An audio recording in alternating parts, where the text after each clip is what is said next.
Oh, we are live. All right. Just gotta dealing with the cat there for a second. Welcome. We are live. I am back from Grand Lodge. What a wonderful time it was. I was actually there on Tuesday. Went to a seminar for Cornerstone, or actually helped out at the Cornerstone seminar. I'm a part of the Cornerstone committee here in Ontario. Cornerstone program is a way to celebrate lodges which are meeting certain standards and demonstrating a commitment to Masonic excellence. Which I can talk a little about that. I've had some podcasts about Cornerstone in the past, but for now, if you want to jump on, say hello, hit that like button, hit that subscribe button. What I'd like to talk about today is actually, well, as usual, the first bit is going to be waiting to see who joins, but then, and just chatting about Freemasonry in general. But then I want to talk a little about next week. My plan is to do my 24-hour live stream on July 21st, Monday, July 21st. So I want to talk about that, what that's going to look like. I'm hoping we'll get as many people joining as we can for part of the 24-hour live stream. We're going to talk about what that's going to be, how it's going to look, and what we're going to talk about. But that is coming up. For now, let's see who finds us. I also want to talk a little about my experiences at Grand Lodge.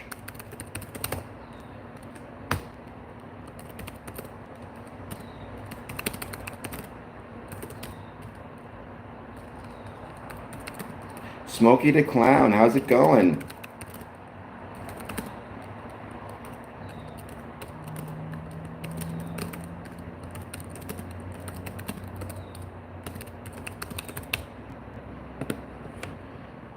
I hope everybody is doing well. Thank you, Smokey, for being here. How's it going? Like I said, I'm going to give it a bit of time to see who joins before we start talking about the subjects today. Very cool. Actually, Smokey, let me ask you a question because you do live streams. Do you find, like, when you go on stream, do you start talking about your whatever you want to talk about right away? Or do you wait to see who joins and jumps in and kind of go from there? So I'm curious what the better way to do is, just go right into it, or wait and wait to see who jumps on and says hello. Because usually I try to spend the first half hour to an hour just waiting to see who's joining us and also what they want to talk about before I get into my subjects.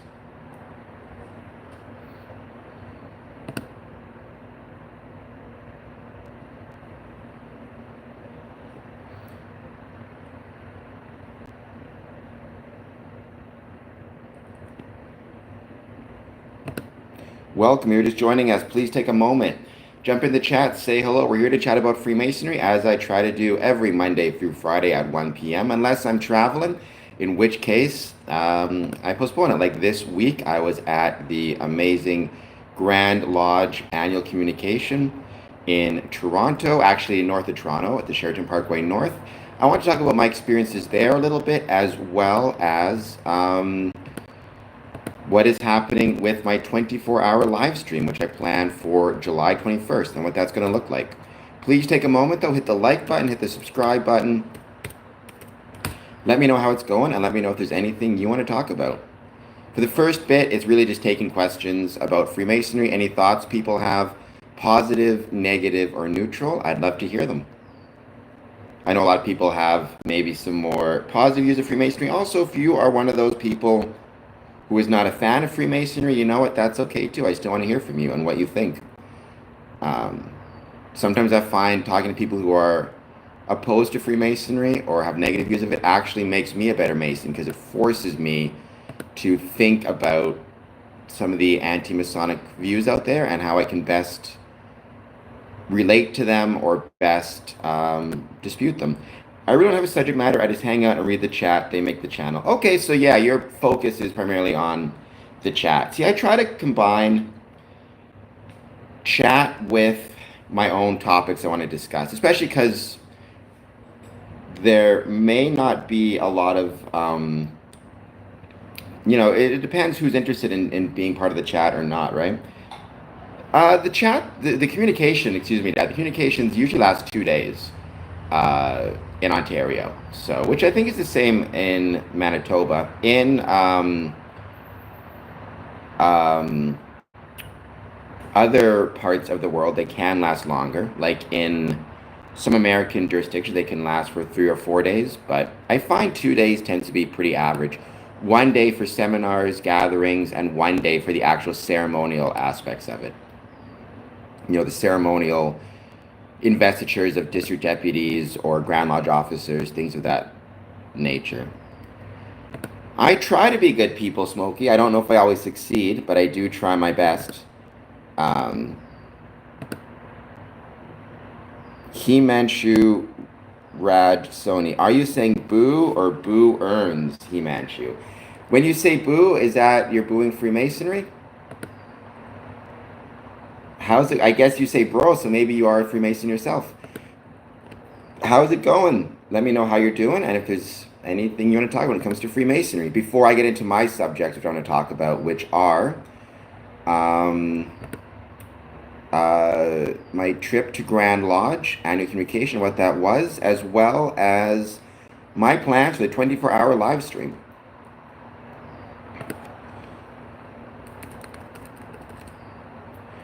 They're usually not. I find rarely our communications on weekends. I don't know why that is. Usually I find they're during the week, which might be better to actually be from the weekend. Um,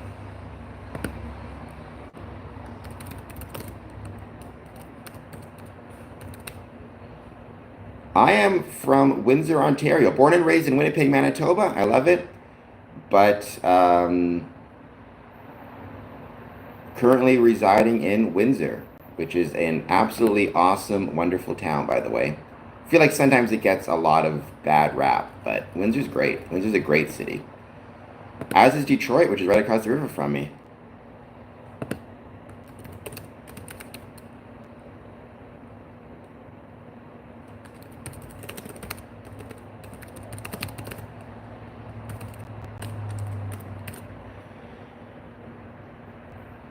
I ain't hiding anything. I love being from Windsor. I love being Canadian. Indian. There's a lot of Freemasonry in India, actually. I've done a few interviews with brothers from India. I'll see if I can get you that shine at some point, Smokey. I'll do my best. What part of India are you from? And are you aware of any Masonic lodges, or have you ever had any introduction to Freemasonry in India?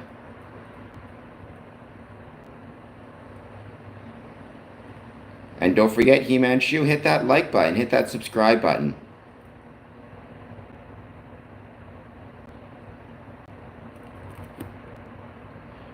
But I hope everybody watching this is doing well. Let's see.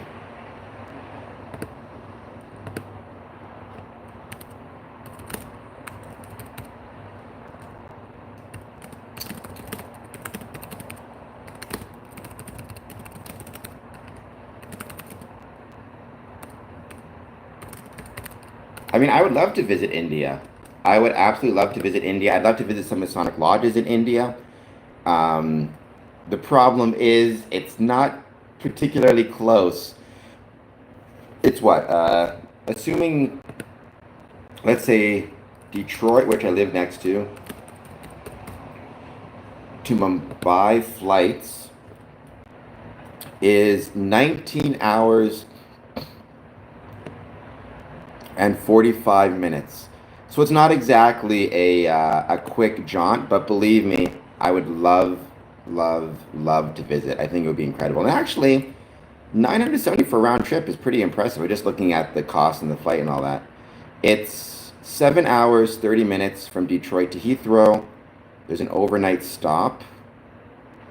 Oh no, 2 hour, 40-minute layover, and then 9 hours, 30 minutes from Heathrow to Mumbai. Malakar, welcome. Thank you so much for being here. I hope you hit the like button and the subscribe button, and let me know how you're doing. Let me know if you have any questions, thoughts on Freemasonry, positive, negative, or neutral. I'd love to hear them. Or I could do Detroit to Cincinnati, Cincinnati to Paris, Paris to Mumbai. Not a lot of long stopovers. With me, with flights, I always try to get a very long layover because A, I can explore some Masonic locations, and B, I don't have to worry about late flights. The worst thing is you have a whole like flight itinerary planned and one plane is late, which means you miss your connection, which means you need to get a new connection, which means you miss your Masonic events, which means you miss this. And so, I, as much as possible, I try to get at least a 4-hour layover while traveling, which, by the way, good advice for Masons if you're out there and you're looking at traveling for a Masonic event. If you need to fly there and there's a layover, try to make sure that you get at least a 2, 3, 4-hour layover. If you get a 30-minute to an hour layover, you are tempting fate. Well, it depends where you are in India, right? Because, India and Pakistan, they share a border, but I don't think it's, yeah, if I'm, in the southern part of India, getting to Pakistan would be quite the trip. Would not be the easiest travel. I'm trying to think where Mumbai is, if that's close to the border at all. Honestly, my next place I'd love to visit would be go back to getting myself back to Rio. Hello, Afrith. Welcome back. Thank you for being here. Thank you, Himanshu, for watching my videos. I truly appreciate it. And I'm doing well, Afrith. Back from Grand Lodge and loved being there very much. It was a blast. Well, actually, Mumbai doesn't look like it's... Yeah, it's actually pretty far from Pakistan. So I think it'd be a bit of a trip to get there. I'm well, though. How are you doing? Don't forget, everybody watching this, today's topics. What do you want to see me discuss on my 24-hour live stream? And my plans for what I did and got up to at the Grand Lodge annual communication. Both of which I'm looking forward to talking about. But for now, let me know how you're doing. And if there's anything you want to talk about. Any questions you have on, Freemasonry in general, let me know.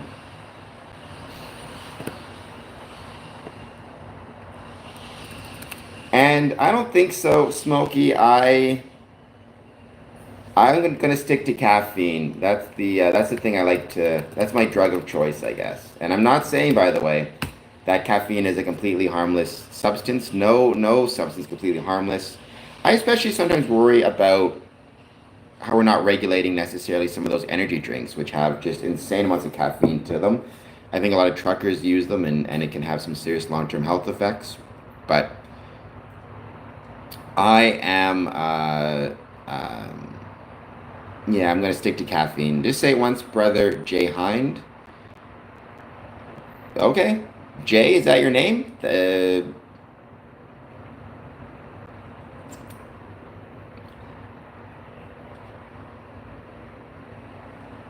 I'm a monster guy myself. I've always just stuck to coffee. I have coffee right now.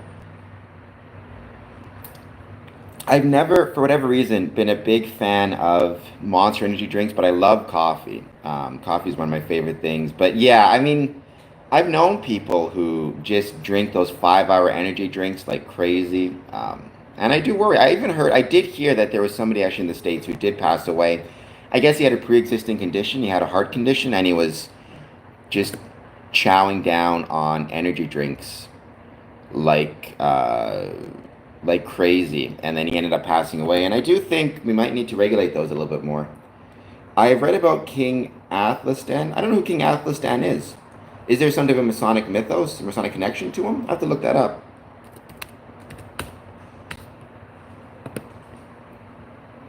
Yeah, you were saying. So if you can't drink coffee, then I guess you gotta stick to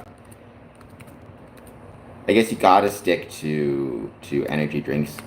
One of my memories of energy drinks. Well, thank you, Himanshu. I do my best. One of my Athelstan. I guess he was born October 27th, 939. King of Anglo-Saxons from 924 to 927. King of English from 927 to his death in 939. Son of King Edward the Elder and his first wife. It is true. It is better than Coke or meth. Don't do those things. For heaven's sakes, do not do those things. But whenever I think of monster energy drinks, I think of I was in Guelph, I was volunteering, and it was a political thing, but we were volunteering for 2 days. We were door knocking, so knocking on doors, asking for support. Uh, we came up, did some door knocking, then we all went out to this bar in Guelph. I don't know if it's still there or not, called the Ragin' Cajun, um, which was like a country themed bar. It had this bull, like mechanical bull. It was country night. I remember a few people had a few pops, got a little bit excited. I remember there's almost a fight outside the bar between some of my associates and some other random group, which got quashed before anything happened, thankfully. But anyway, so it was like 2 in the morning. We're all there. The bar closes. We all, most people actually walked back to the dorm where we were staying, which was like a 4 hour walk. It was insane. But when you're drunk and young and whatever it is, you don't mind these things. So they walked back. So anyways, most people got in at like 5, 6 in the morning, slept for a couple hours, and then they woke us up at 8 to go back out and do more door knocking. And I remember one of the volunteers, were grabbing some coffee, but one of the volunteers, he was still half asleep, looked like, death warmed over, but he was drinking a Monster energy drink. I just remember he would drink it and he'd grimace, and then he'd put it down, he'd drink it, he'd grimace. Um, and then I remember somebody said to him, like, I don't think you're enjoying that very much. I remember he said something effective. How do you put it? He said, this tastes like shit, but it's the only thing keeping me alive at the moment. So whenever I think of Monster, that's what I think of, is that poor fella. I've been to the in Guelph. Is it even still there? I mean, Raging Cajun is a pretty common bar name, I think, but I don't know if it's still around or not in Guelph. But I remember that night. That was 2008 or 2009. Okay, Texas, Tejas, if you will. I've been to Texas a bunch of times. By the way, I don't know, Smokey, if you were here for my last couple streams, but I was talking about Texas Masonic relief efforts for the floods, or Texas Masons collecting donations and supporting flood relief efforts. Um, as of right now, I think the number of dead is at over 130, confirmed dead. And as is almost always the case, when there is a natural disaster, you can almost always see Freemasons there supporting efforts. Hey, Smokey, just the fact that you're thinking about them. I mean, I'm a big believer in do what you can, and if what you can do is spare a few moments thought, spare a few moments prayer, post something online where you share the information I provided, share the links I provided, so other people know where to find it. I think that helps. Even talk about it on your stream. I'm not ignoring you, He-Man Shu, but I got to talk about what I want to talk about as well. Um, we're not in a relationship here, He-Man Shu, in that way. You're an audience member, and it's wonderful to have you join, but I grew up on Newcastle Brown Ale. Well, as does every good Englishman, right? As does every good Englishman. I'm sure you never really drank. Well, I remember growing up, you used to drink coffee a lot. You never got into the tea thing, despite the fact that you're from Newcastle and from England. It seemed to me that you were always more of a coffee guy than a tea guy. There is actually Masonic teas out there, and probably Masonic coffee shops as well. I think I remember hearing about one once upon a time. Let me double check if I can find it.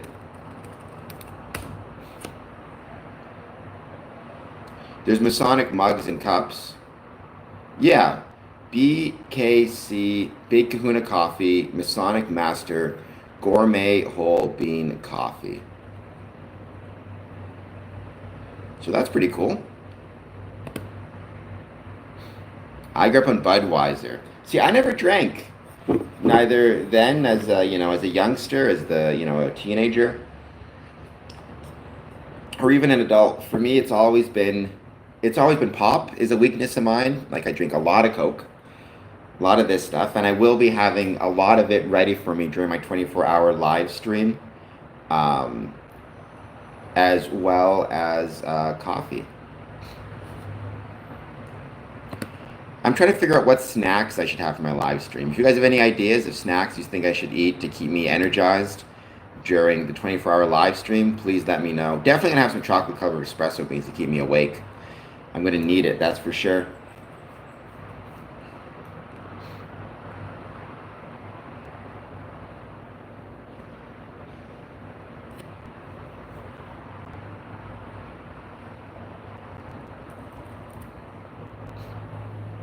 You don't have to learn to speak English. No, you speak your own language. You do you. I've talked about this in the past actually. One of the best things about Freemasonry is the fact that Freemasonry is practiced in, every language around the world. It's practiced in English, it's practiced in French, it's practiced in Spanish, it's practiced in Japanese, it's practiced in Portuguese, it's practiced in um, uh, Arabic. It's trying to think of all the different languages. I'm probably missing some Mandarin. Like it's the beautiful thing about Freemasonry is how many different languages it is practiced in, and how many different. One of my fondest memories is hearing Masonic ritual performed in Spanish and not in English. It was a really special moment for me. It was in Puerto Vallarta, Mexico. Um, and so that's a beautiful thing. It's practiced in trying to think of other languages.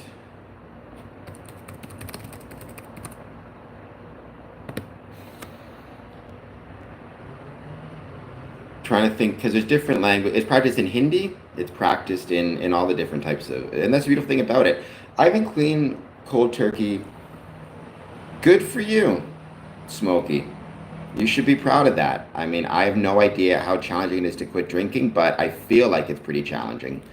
I've seen other people quit drinking and struggle with it, and so nothing but respect to you for being able to do that. You should be very, very proud of yourself. Um,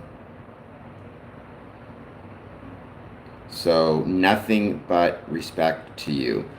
In England, well, I remember once hearing a somebody on the internet on a cooking show say, if you ever, it was an English person, and he said, look, if you ever want to get somebody out of your house, serve them coffee from England, because apparently English coffee tasted terrible, hence already drank tea.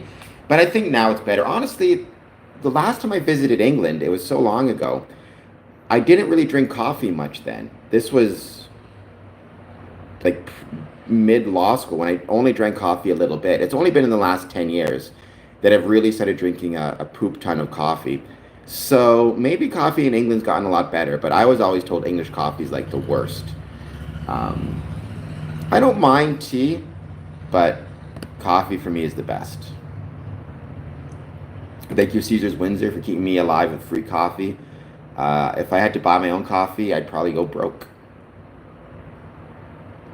So yeah, good for you. You should be proud of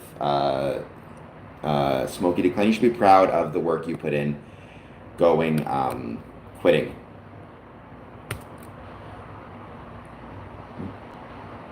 I don't he's so KLM says hi, says goddamn bro, and says 666. I'm not sure if you're being sarcastic or if you're one of the people who views Freemasonry as satanic or devil worship. Um, Let me know. I'm happy to discuss that with you. I'm always happy to talk about why I love Freemasonry and why some of the misconceptions are incorrect about Freemasonry, including some of the stuff I hear about Satanism and Freemasonry. All is well,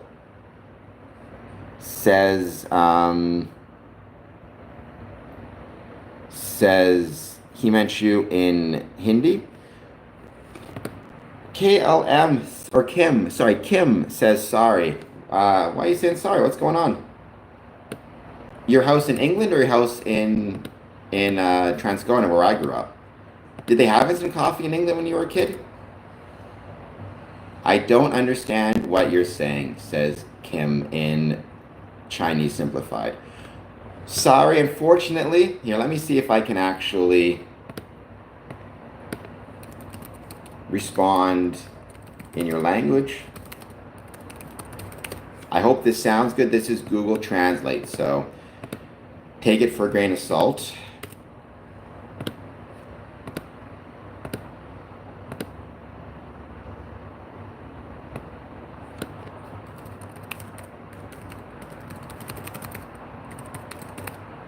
I mean, for me, I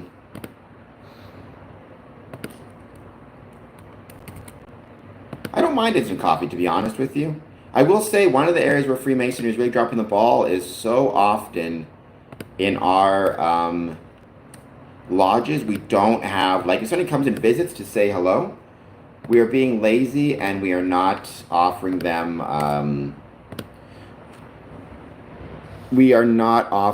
like coffee, tea, snacks. We as Freemasons in our lodges should have set aside something, coffee, tea, whatever it is, in order to, if somebody comes to visit, give them coffee, give them tea. It'll make them feel better. You know, it'll make them feel welcome. It'll make them feel like we want them there. That stuff matters.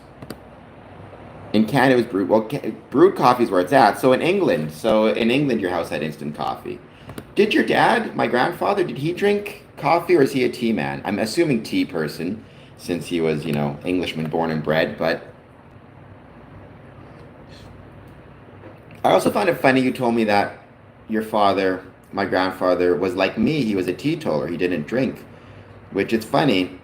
Because I think it's fair to say you enjoyed a few brewskis in your day, but I didn't, and your dad didn't. Which it's funny how it kind of maybe skips a generation, or who knows.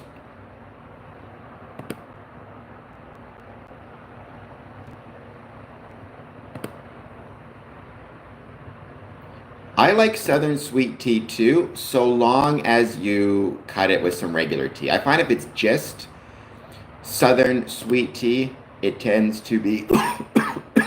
Excuse me. Oh, I'm choking here. I find it tends to be too sweet. You got to cut it with something, right? That's the key.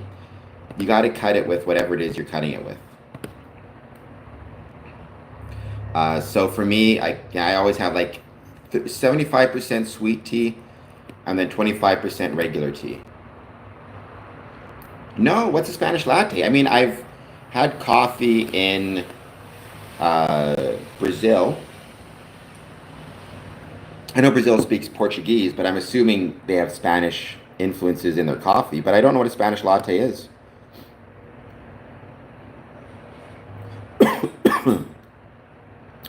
I mean homemade tea from the South, brother. Oh, see, I thought you said Southern sweet tea, because I've had sweet tea in, like when I was visiting ages ago, I visited Atlanta, Georgia, and Texas, and a lot of their fast food places, they had sweet tea. And so I remember having sweet tea in Atlanta, Georgia, and liking it, but I couldn't have the full thing, just pure sweet tea. I had to go, like, again, 75% sweet tea, 25% unsweetened tea, just to make it work, because otherwise I was a little bit too sweet for my tastes.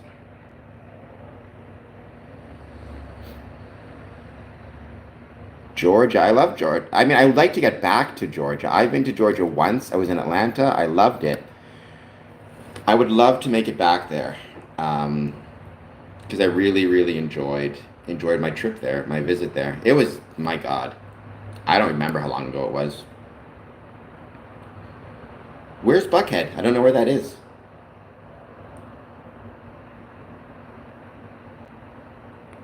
Did he sell the dandelion wine to, like, or give it away as gifts? Or I've heard of dandelion wine before. I think they do that in the South as well a lot. Don't go. It's the hood. What are they gonna do to me? I'm Canadian. I'm a friendly guy. I'm in a wheelchair. I can also throw down if I have to. I mean, I'm sure they kick the shit out of me if I tried, but it'd be a story. It'd be a story. Or maybe Smokey, if you'd come with me. Uh, There you go. That's the spirit. Mariana is back. Rondo, Southern Suite. So Rondo's in the same boat as me. Rondo gets it. I did enjoy my wonderful trip. I loved being there. It was an absolute blast. I'm going to talk a little bit about that and try to give some advice, I think, to newer Masons, especially what we call entered apprentice Masons, about what to do when you're traveling to Grand Lodge. Like, especially if you suffer from anxiety, because I've had a few Masons tell me over the years, younger Masons, newer Masons especially, that they suffer from anxiety and going to Grand Lodge makes them nervous because it's a whole bunch of new people that they've never met before. Um, and I understand. I mean, I've had anxiety too. I've always kind of, I think, had anxiety in different ways. I've never really been anxious about meeting new people. But, for me, there's certain ways to think about a Grand Lodge that can help you when it comes to anxiety, help new people. And I was going to talk about that. I'm going to give it another maybe 30 minutes or so. I drink sweet tea straight, uncut straight. I got the fam in North Carolina. Okay, so North Carolina must have a lot of sweet tea. Um,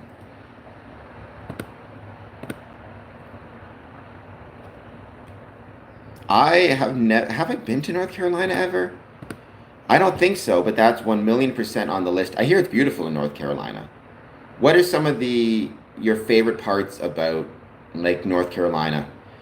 Anywhere I should go in particular? Because have I been to North? Now it's bugging me. I feel like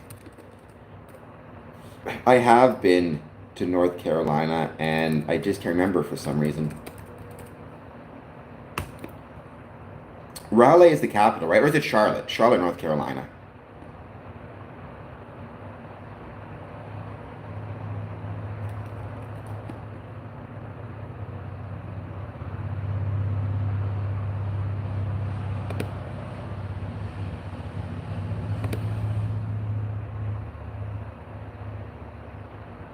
I'm going to check quickly my Facebook. What is some of the places that you would suggest, Smokey, going to visit since you've been all over the place? Some of your favorite places, most fondest memories. Ah, shit, Courtney. I'm sorry to hear that your wife has cancer. If you told me that before and I forgot, I'm even more sorry. But yeah, that sucks. Um,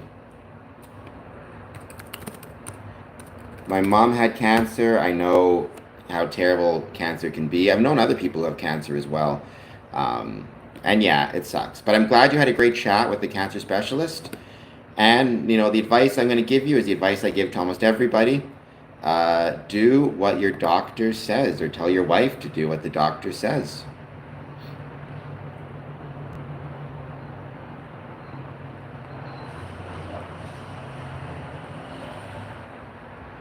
So no, never been to North Carolina, but I've interviewed some Masons who have been from North Carolina, including Matt Parker, past master of Wendell Lodge. Um,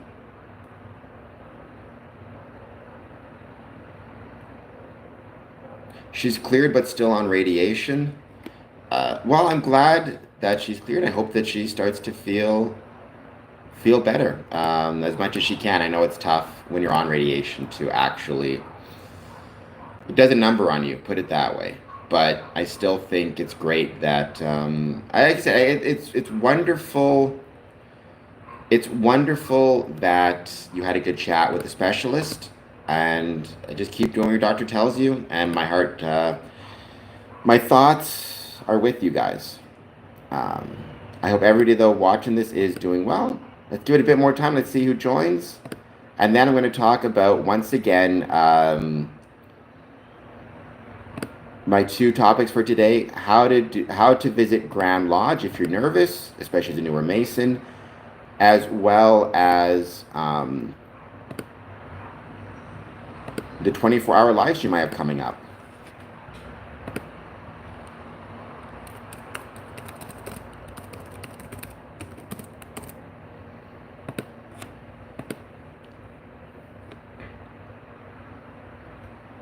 But let's give it a few minutes see who joins and what they want to talk about. Like I said, there's still a few minutes.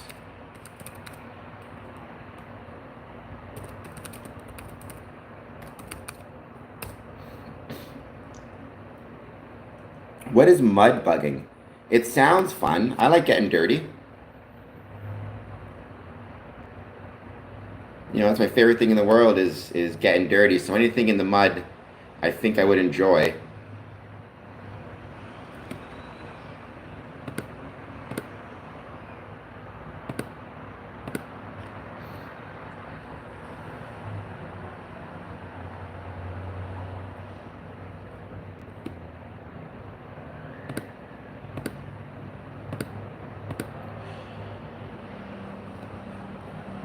And by the way, you know, we talked about this in the past, but when it comes to um, cancer in Manitoba, the Grand Lodge of Manitoba has done an absolutely incredible, amazing job at, you know, cancer care, cancer cards, getting people to and from their treatment, supporting those who are suffering from cancer. It's one of those things where it's like, um, you know, sometimes I think we underestimate. I'm trying to think of how to describe this. We underestimate the importance of the little things. Thank you, Afrith. I'll see you tomorrow too. Like, you could say it's just a ride to and from the hospital for a cancer patient who really cares, right? But you think about it. I mean, I've never, thank heavens, I've never been diagnosed with cancer. But you can only imagine you're diagnosed with cancer, you've got all of the stress of that diagnosis, your health stress, combined with everything else that comes with it. You're worried about how it's going to affect your family, you're worried about taking your medications, you're worried about any financial costs, etc., etc., etc. And on top of all of that, you know, to have that one thing taken away from you, you no longer have to worry about how you're going to get to and from your appointments because you have somebody who's willing to pick you up and drop you off. That's a huge deal, right? And that makes a big difference. And nothing but respect to the Grand Lodge of Manitoba for that work. It's just one thing that you take off the plate. And sometimes that one thing can make all the difference in the world. And so, yeah, credit to Manitoba for their work. Nothing but respect to them and for all that they do.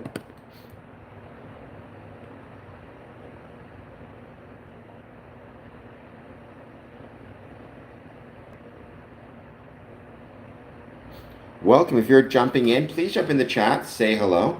As always, I'd ask everybody, please take a moment, hit like, hit subscribe. We are here to chat about Freemasonry. Any thoughts you have on Freemasonry, positive, negative, or neutral? I'd love to hear them. You can visit. You can visit right now, to be honest. You can attend meetings there before you're an EA, but I think they're open to the public for tours, to even just to say hello, to ask more questions. You know, Freemasonry should be open to the public to discuss and talk, and that's one of the more special things about it.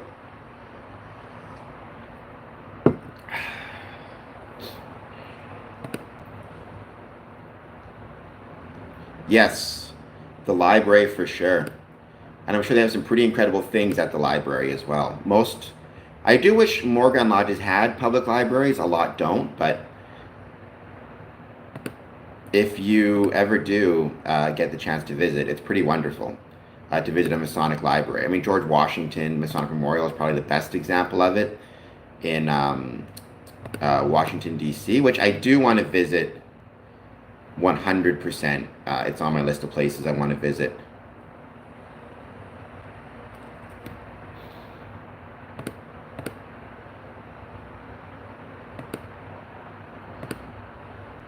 Manitoba Mason's Cancer Car Driving Program, they have 3 or 4 cars driven. I mean, and again, it's a little thing, but it's going to make a big difference. As somebody who, again, thank heavens, has never been diagnosed with cancer, who knows what the future will bring, but I'm going to knock on wood. To know that there are people out there who will support you and help you and give you rides, Masons particularly, it's wonderful. I mean,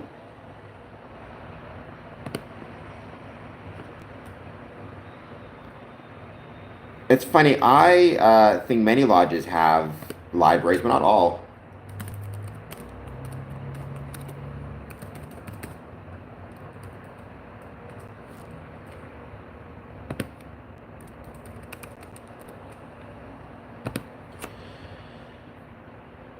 Smokey, congratulations, Smokey, on your. I guess, yeah, I guess congratulations, or pick your term. That your mom beat breast cancer. I think that's wonderful. Your mom must be a very tough cookie to beat breast cancer. So good for her. I'm glad that she's still around.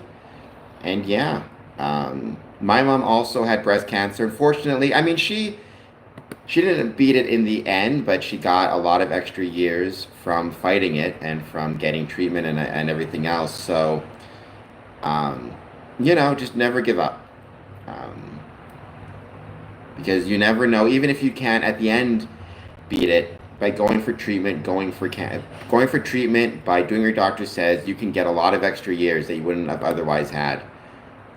Um, I guess for me, one of the things I'll say is, even if it does turn out worst case scenario, you have to give respect to, or not respect, but you have to be so thankful. At least I'm so thankful that I get to be alive in.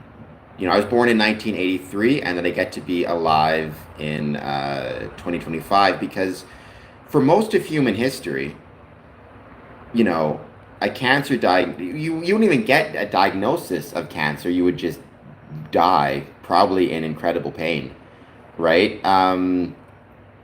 For most of human history, if you had cancer, people would have no idea what was going on, and you would just pass away and probably be in a lot of pain, and there'd be no way to fight it, really. The fact that we live in a time now where a diagnosis of cancer, first of all, they'll know what's happening to you, which is a big deal.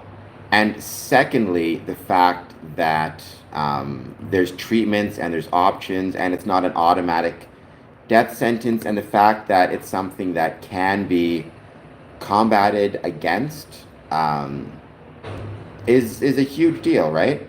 I kind of think it's the same thing with me having no legs, me having Kallmann syndrome. It's like if I had been born, for most of human history, if you were born missing your limbs, you just weren't going to survive, period. Your family would throw you to the wolves, basically. Like they'd abandon the baby if it was born with no legs or whatever it is, right?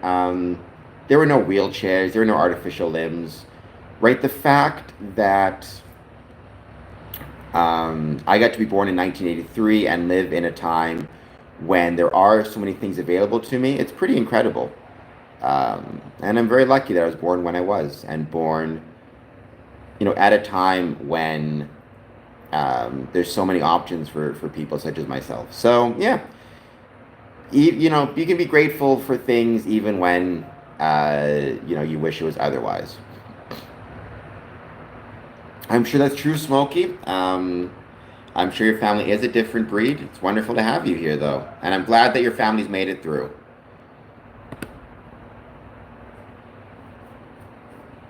I try, Courtney. I don't always succeed by any means, but I try my best.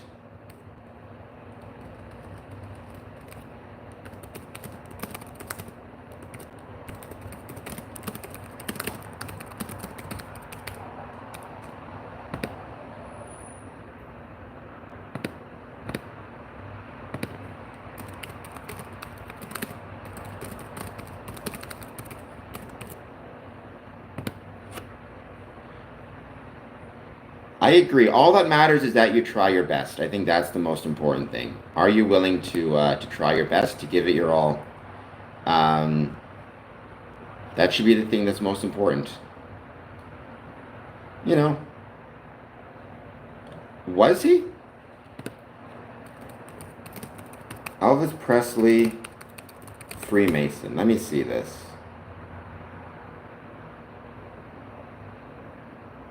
So there's no records of Elvis Presley being initiated. This is going to AI and Google. There's no records of Elvis Presley being initiated, passed, or raised in any Masonic lodge. Some of Elvis's songs and performances include phrases and symbols that have been associated with Freemasonry, such as "so mote it be." This has led to speculation. Okay. Nor was he a member of the Grand Ole Opry, which is separate. I don't know. I mean, apparently,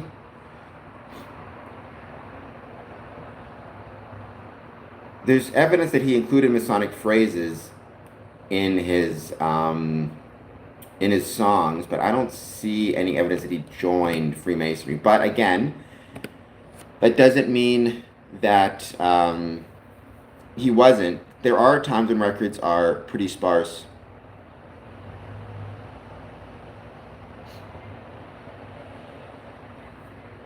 Well, Smokey, the fact that you're still here tells me that you are a different breed. If you went through all of that, good for, I'm happy you're still around. I can only imagine. I don't know what it's like to be shot. I don't know what it's like to be stabbed one time, let alone 30 times, nor to have a tree fall on you. So nothing but respect for you making it through some of those incredibly, I mean, what I can only imagine as being incredibly challenging times. So credit to you for that.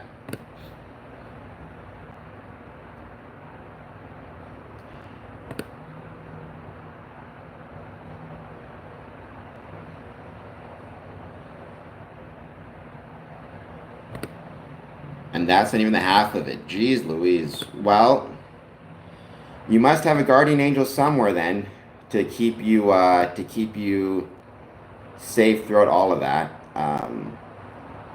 Or just to keep you alive through all of that. Having said that, your guardian angel could probably try to stop those things from happening in the first place. But still, take it, at least you made it through, right? And I'm happy that you did, and I'm sure you're here for a reason. So keep on working hard. Everybody, don't forget, Smokey the Clown also has a YouTube page, also does live streams. Do not forget to check out his live streams. I'm sure that they are a blast. So click on that link, hit the subscribe button, all that good jazz.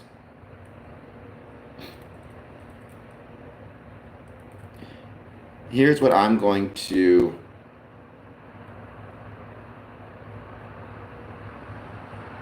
Interesting, but that's a very good point you bring up too, Courtney. A lot of times what matters... Oops, what happened here? Some type of weird poll that I don't understand. All right, I'm going to try this again. Good. I'm glad you're still here.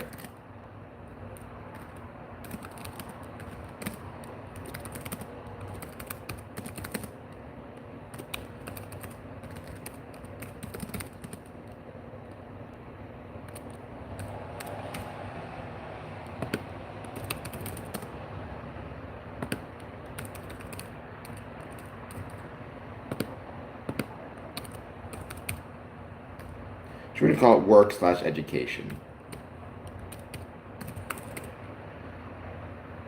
If I could get this to write correctly. Just trying to create a poll.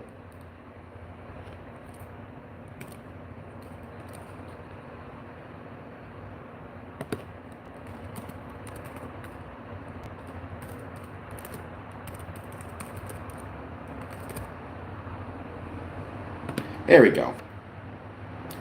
I got scars. I mean, scars, right? Scars remind us that the past was real, as they say, as the song says.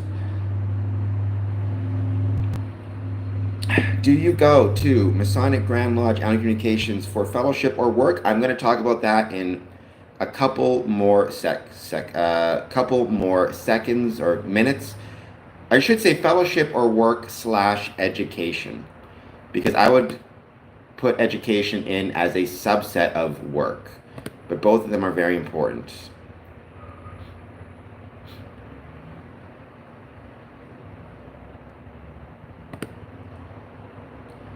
I do remember you, BCW. I hope you're doing well. I hope you hit the like button and let me know how it's going.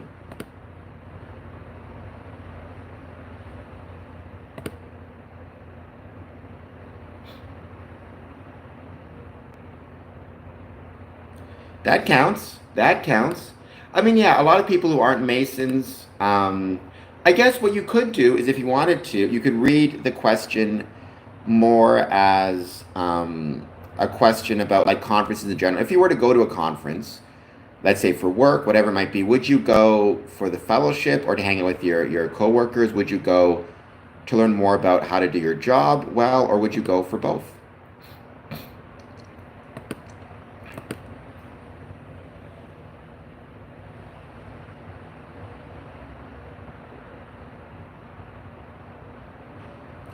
1965. Okay. I mean, again, it doesn't learn and hang out. So then both. Yeah. So you are of the both category, which you could argue most people probably are, to be honest, a little bit of both. I suppose in some ways it's more percentage. It is not spirit. It is not annual communications. Now, I want to be careful, spirit. I don't want to speak for every jurisdiction because there may be exceptions. To my knowledge, the vast majority of annual communications that take place around the world are open to everybody, Master Mason through to entered apprentice. Now, there may be parts of the annual communications which are exclusive to, let's say, Master Masons, parts which are exclusive to or are allowed for everybody, but the actual annual communication itself is open for everybody.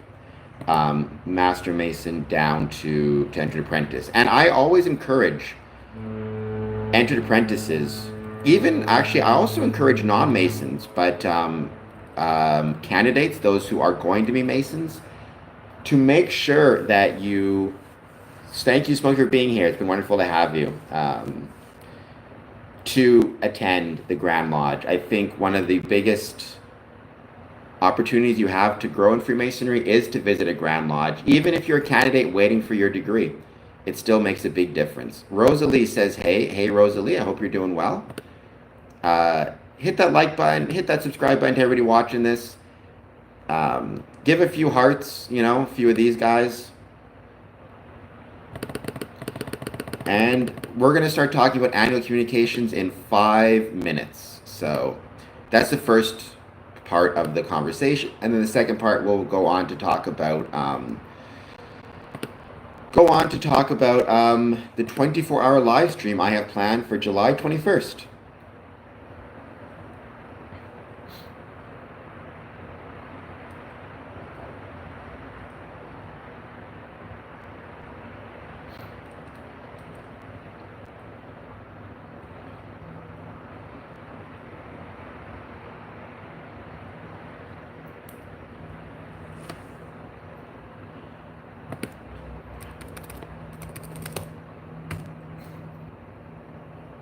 But I do hope everybody watching this is doing well. Once again, please take a moment. Hit that like button. Hit that subscribe button. Let me know how you're doing if there's anything that you guys want to talk about. Apparently, he was. I mean, I think most kind of pay their dues in that manner, right? I mean, it is kind of that way. You could argue it is kind of just another bill that you have to pay. Kind of gets put on the list. So I don't know how to, I suppose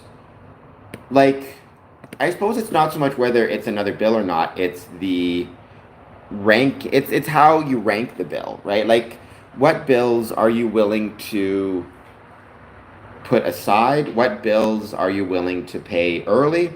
I tell Masons, I've written about this before, like, you need to pay your bill.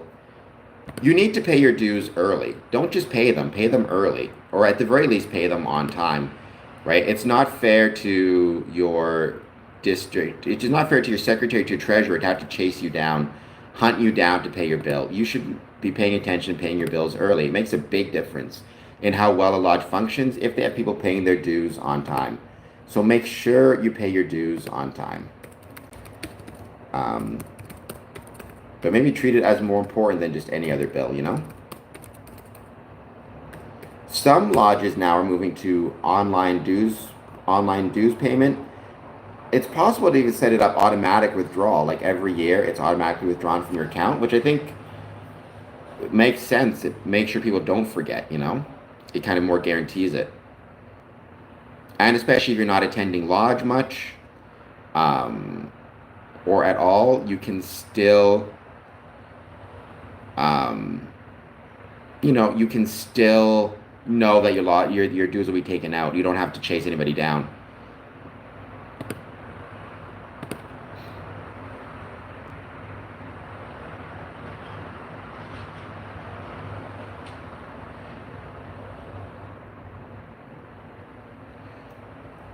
Or that you'll take a moment, please, if you're just joining us, jump in the chat, say hello, hit that like button, hit that subscribe button, and let me know how it's going.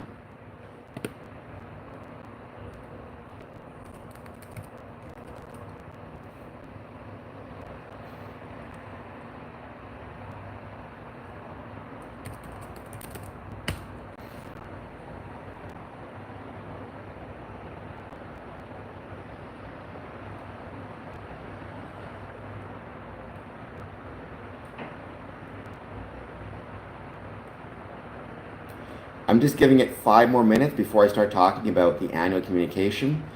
Advice for Masons thinking of visiting, especially if you have anxiety. What was it like during, do you mean the annual communications, or do you mean just Freemasonry in general? Because, so again, it's jurisdictional, right? There were some jurisdictions. So every jurisdiction for a time either canceled meetings outright or switched their meetings to virtual. So I'll talk about I agree, Dad. I think we should make it a requirement. I've argued many times that to be a Mason, you should have lodges should require attendance at least 2 meetings per year, with exceptions made for medical issues, active military service, or living a set distance away from lodge. Masonry in general. It was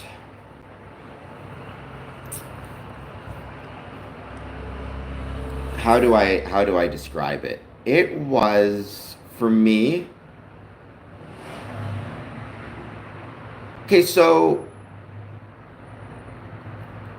you had so putting aside Masonry for a moment, obviously for everybody, COVID was just a crummy time.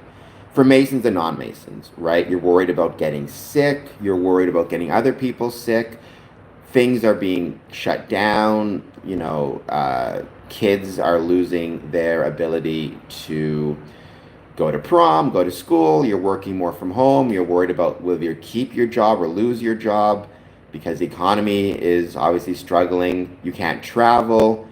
It was for just generally a crummy time.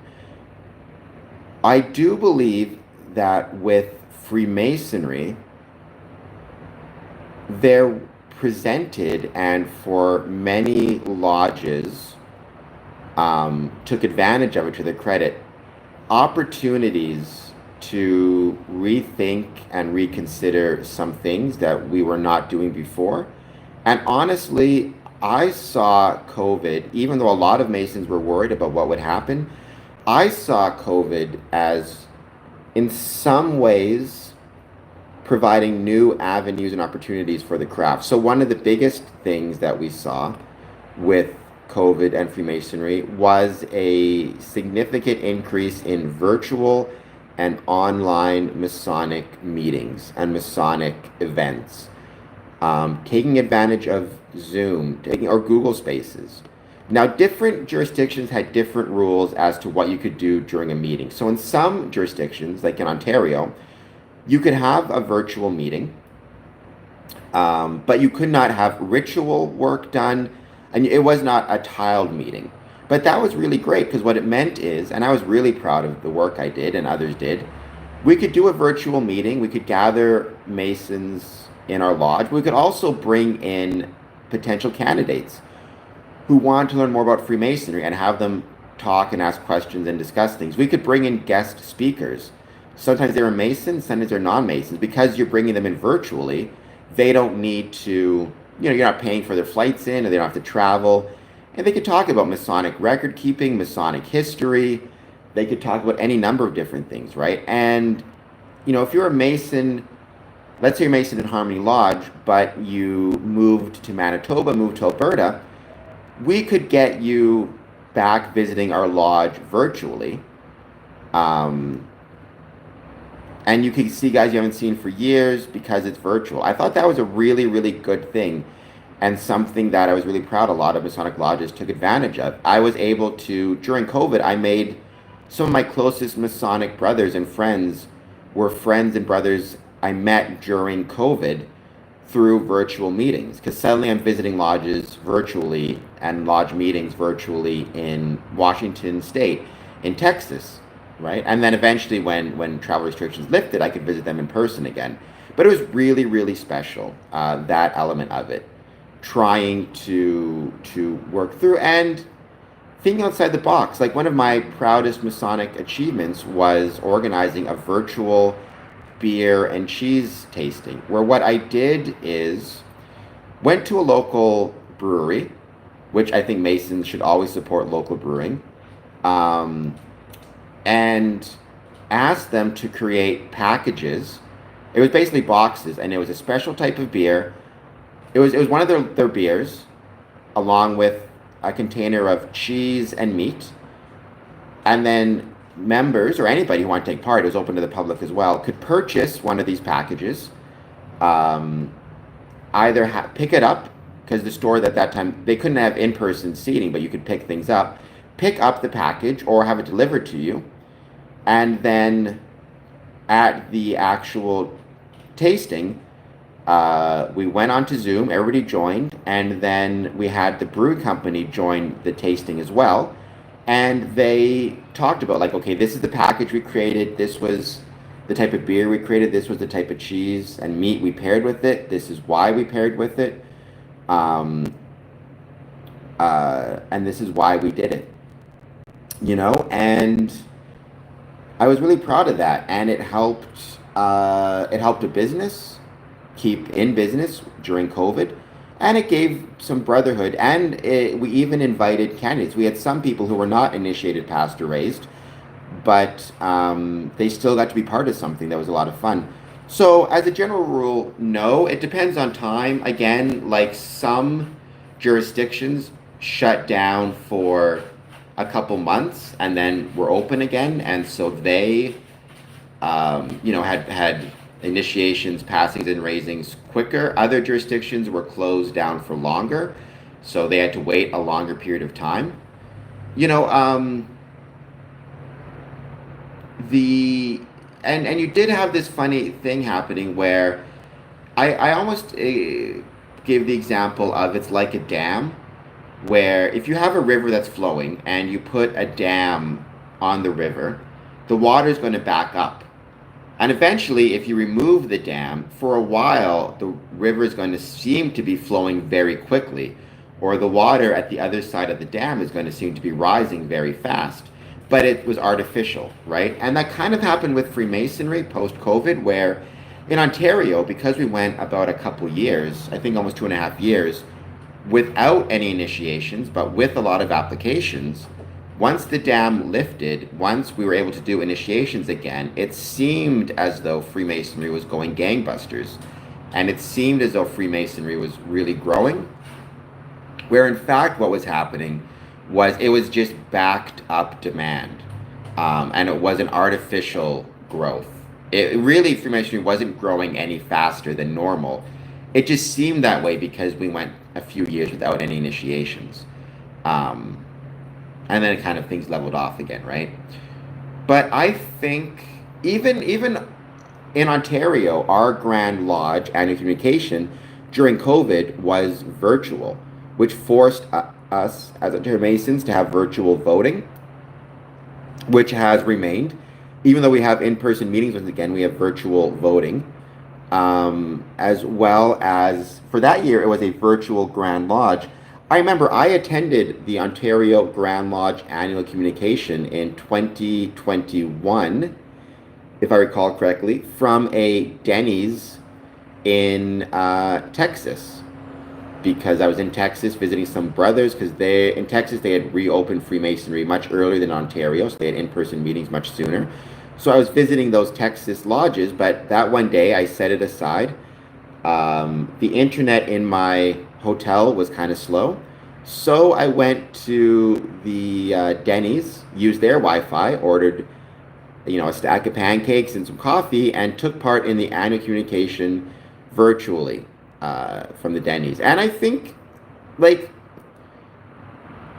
every crisis, and I do believe this does present an opportunity if you're willing to take advantage of it. I think during COVID, even though it was just a scary time for everybody, Mason or not, it was a nerve-wracking time for everybody, Mason or not, it was also and represented an incredible opportunity for Freemasons to try new things, to try different things. And a lot of those things turned out to be very successful. I think it's unfortunate. And some of those things have stuck around.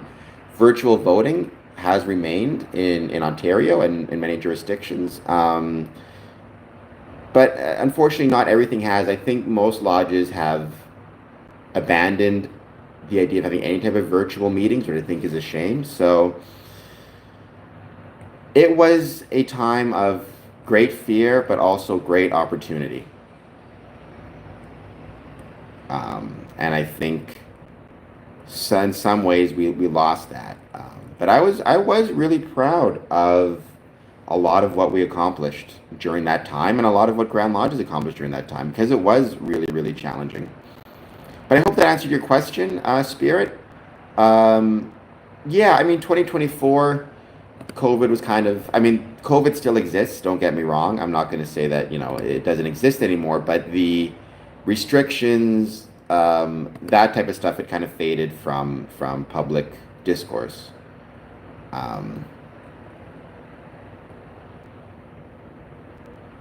So yeah. So let's talk a little bit about annual communications.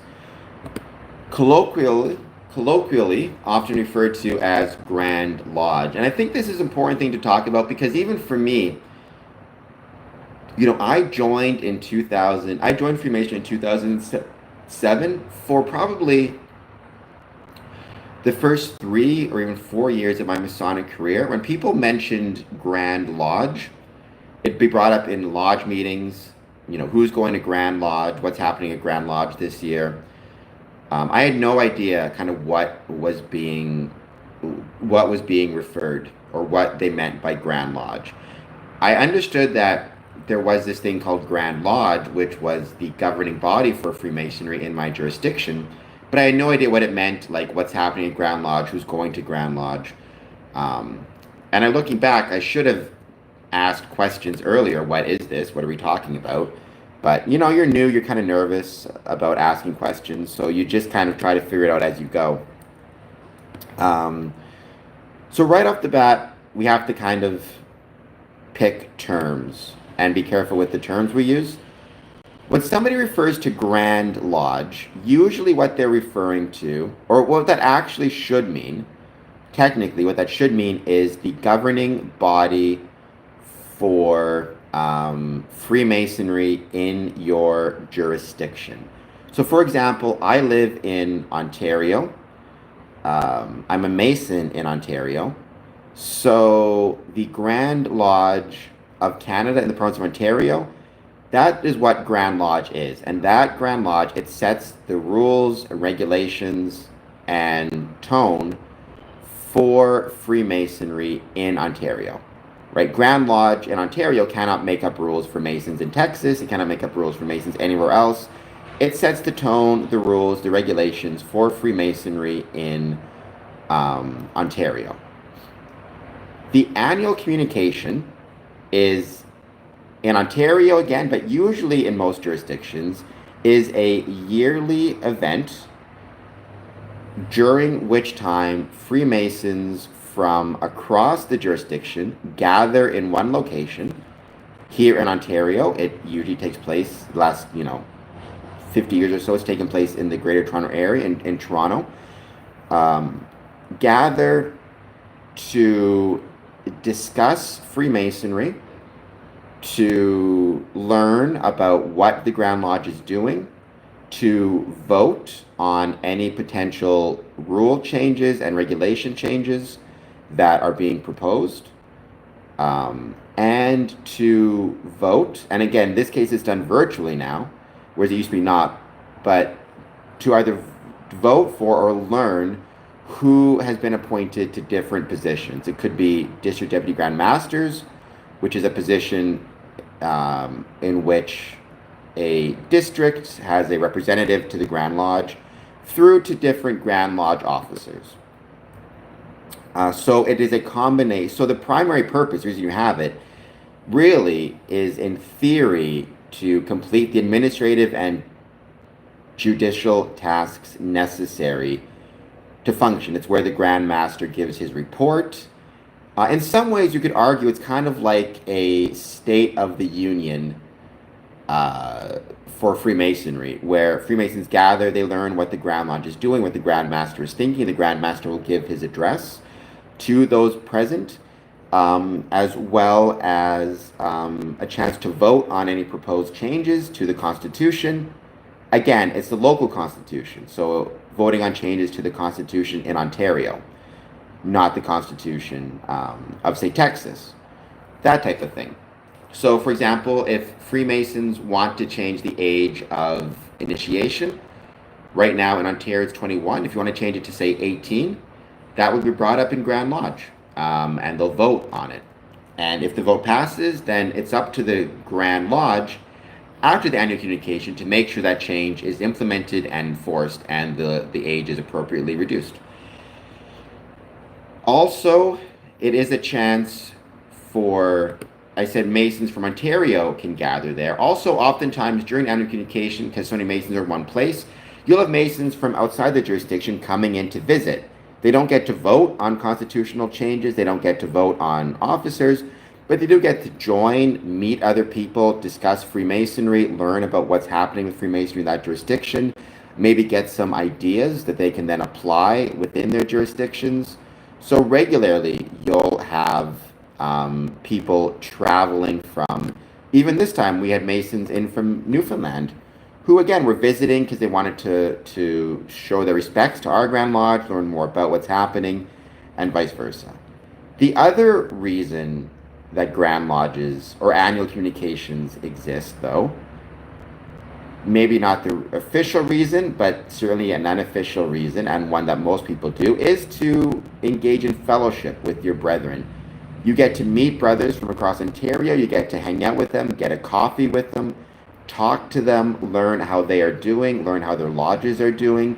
You get to meet brethren that you've talked to several times in the past. Some Masons, once a year they travel down there, they see their friends, they go out for drinks, go out for dinner, and that's like a yearly thing of catching up. It's almost like a yearly high school reunion for a lot of Freemasons.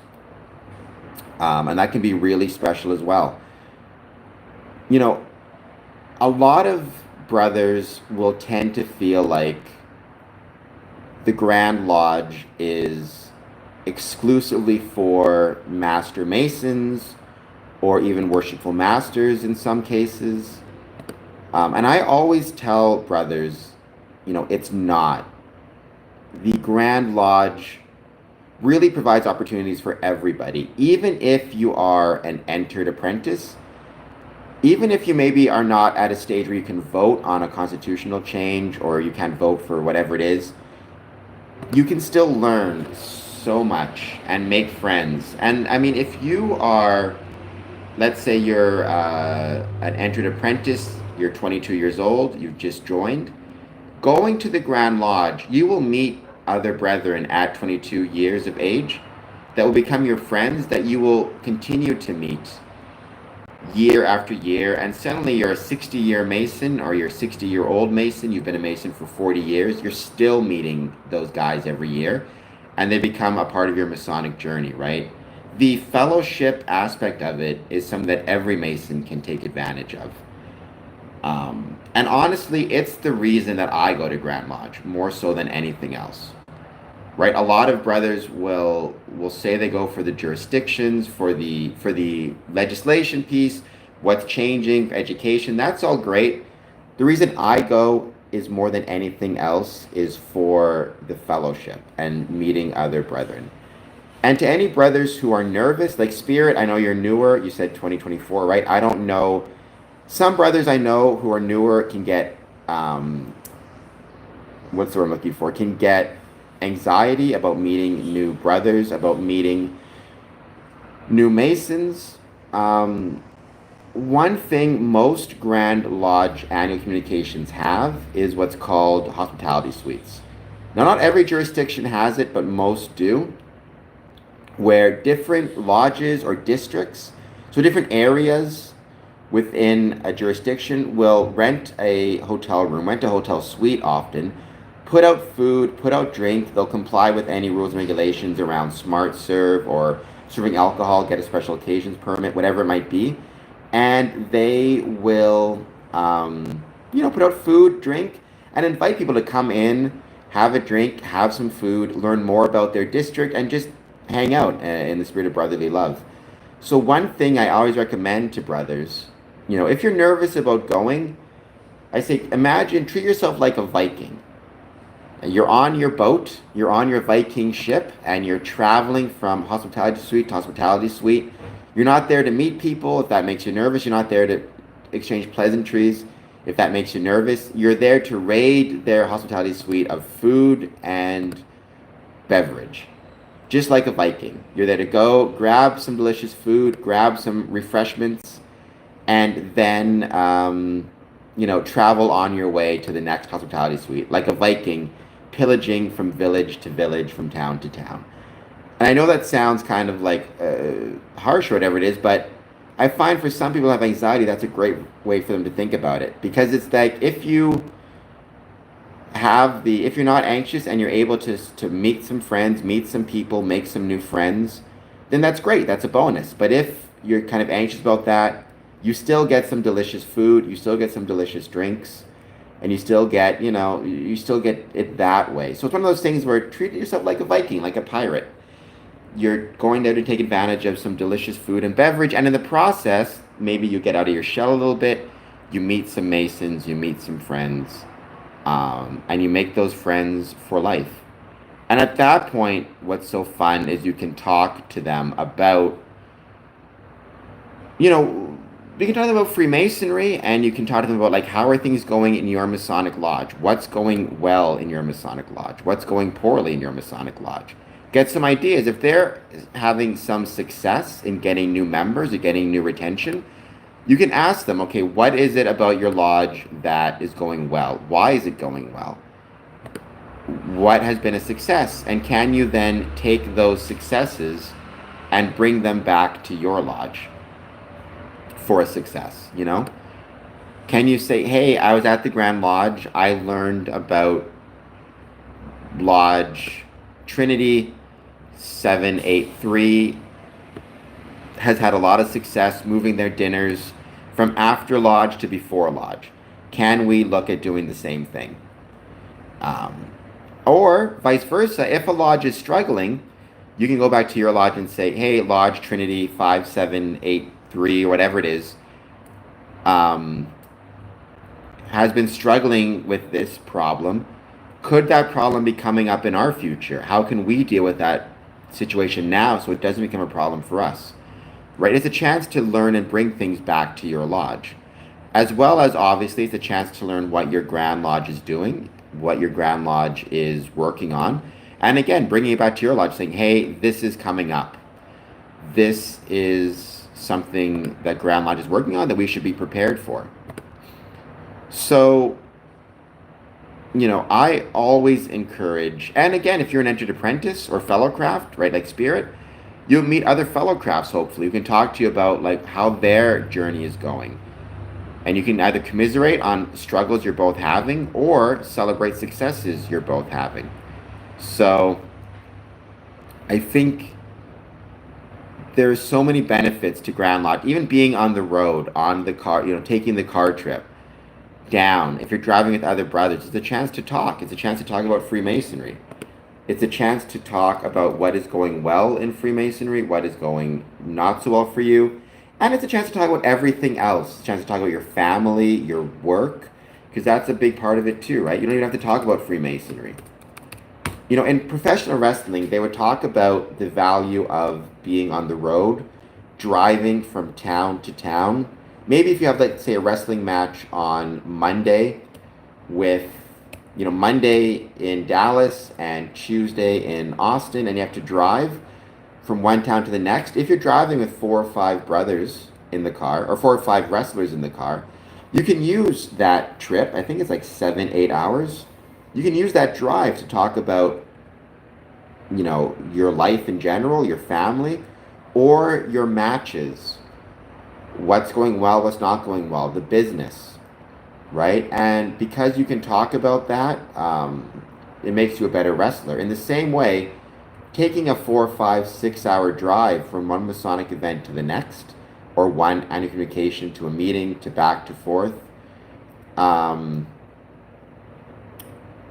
you can also become a better Mason. You can learn more about Freemasonry by having those discussions, having those conversations. The chance to talk about Freemasonry with another Mason is something you should always take advantage of, or something of which you should always take advantage. Positive, whether it's talking about the good parts of it, the bad parts of it, it's something you never want to not try to benefit from and take advantage from.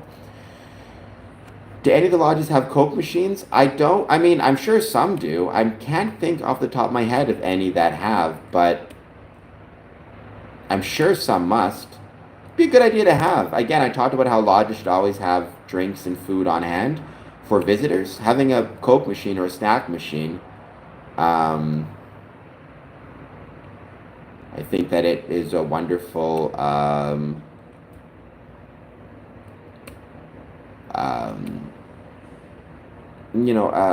I think it'd be a great idea. I think it'd be a wonderful idea to have more snack machines.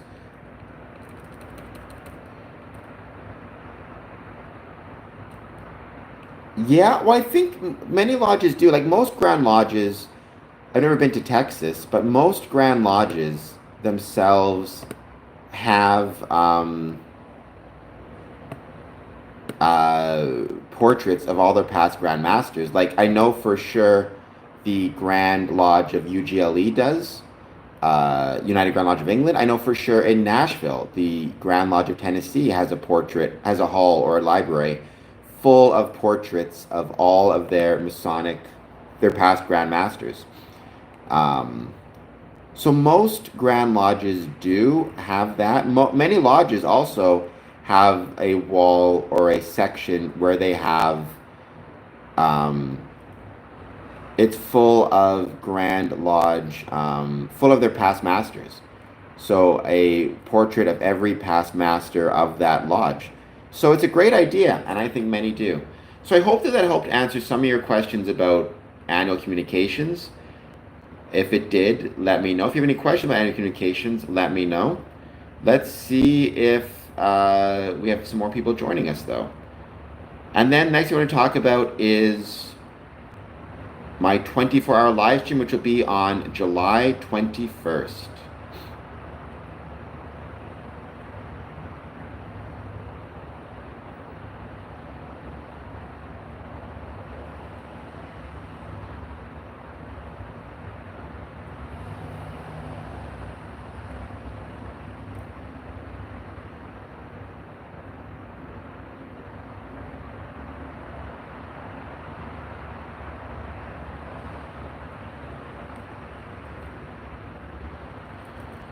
It can. It certainly can. I mean, to me, what Masonic rituals provide more than anything else, I've always thought, is it's about creating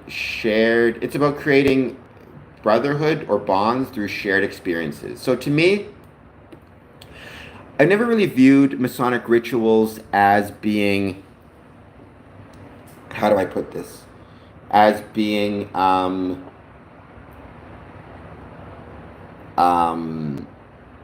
what's the word I'm looking for? I've never viewed Masonic rituals as being an internal thing. Now, don't get me wrong, Chuck Dunning, the initiatic experience, a lot of Masons do. For me, it's not about how I feel. It's about the fact that because I went through this, I was able to feel closer to my fellow brothers because they went through the same thing.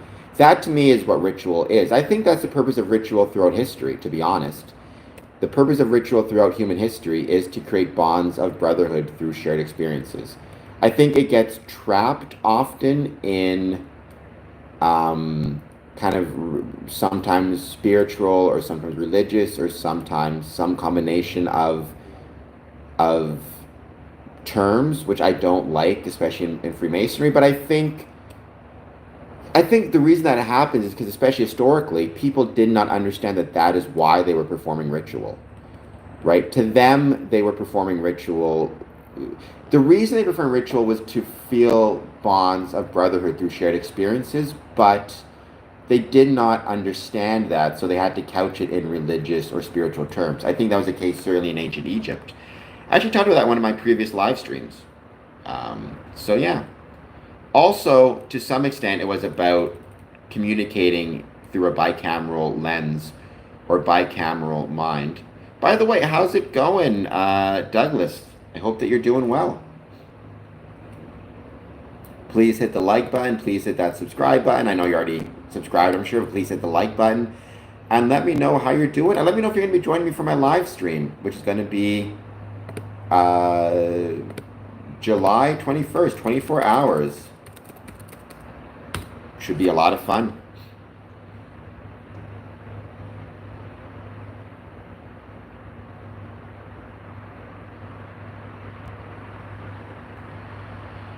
Yeah, but I think the English ancestors are a little bit closer to me in time, so I'll cheer for England.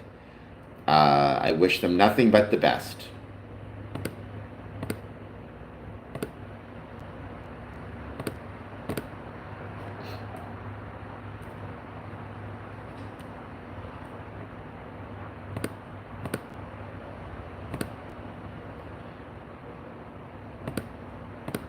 Let's switch it over. Let's end this stream. Let's go this one.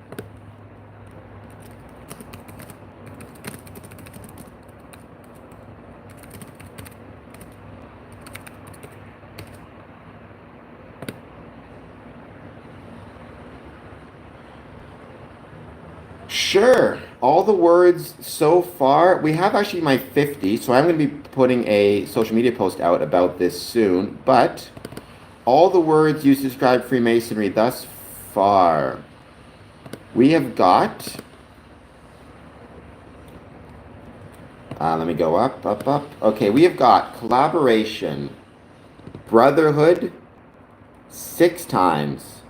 So we got collaboration once, brotherhood given 6 times, architecture, mysticism, paradoxical, creator, GAOTU, light 4 times, community, fellowship, care, money, privilege, camaraderie, brother, way of life, hyphenated, so I made that one word, I kind of cheated there, fight, pathway, enlightening, chill, freedom, fraternity, shine, curious, gay, what are you going to do? Virtue, Satanism, what are you going to do?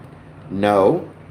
Baseball, occult, curiosity, truth, diverse, stonework, occulter, real, secretive, perfect, integrity, life, charity, and a French word, confrère, which is brotherhood en français. So those are the 50 words.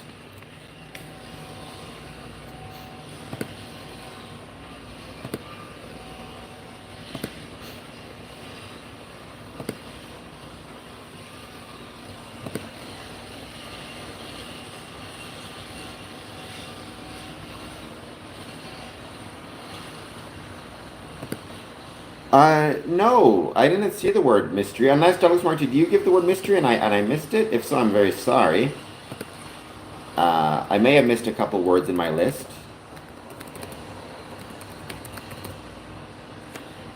Don't forget, it was one word per person. Um, and so I know some people gave multiple words, but I would take the first word that they gave. Occult, okay. Let me double check, but I don't think so. I don't recall seeing mystery in there. Let me double check. Occult made it, I know.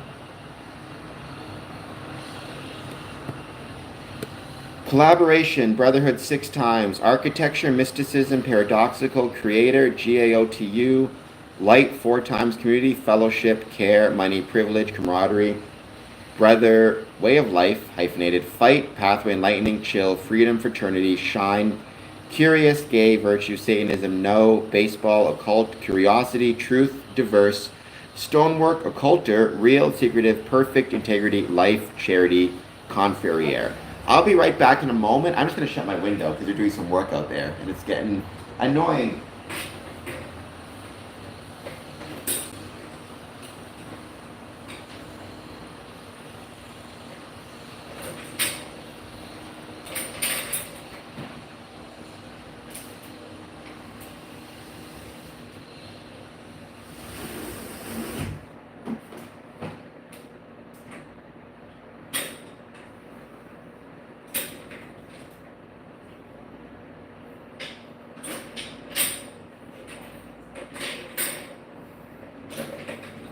And I'm back.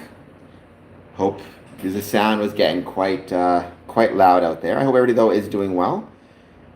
If you're just joining us, please take a moment and hit that like button, hit that subscribe button. Let me know how you're doing. If there's anything that you want to talk about.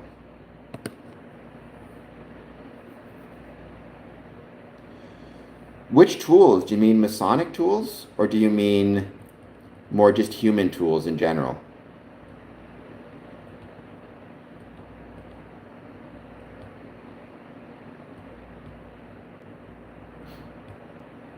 Because I need to know a little bit more about what you mean by tools before I answer that. Although, yeah. So do you mean, are you speaking Masonically?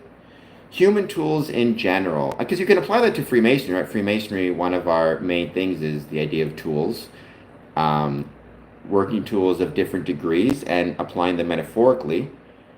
Um,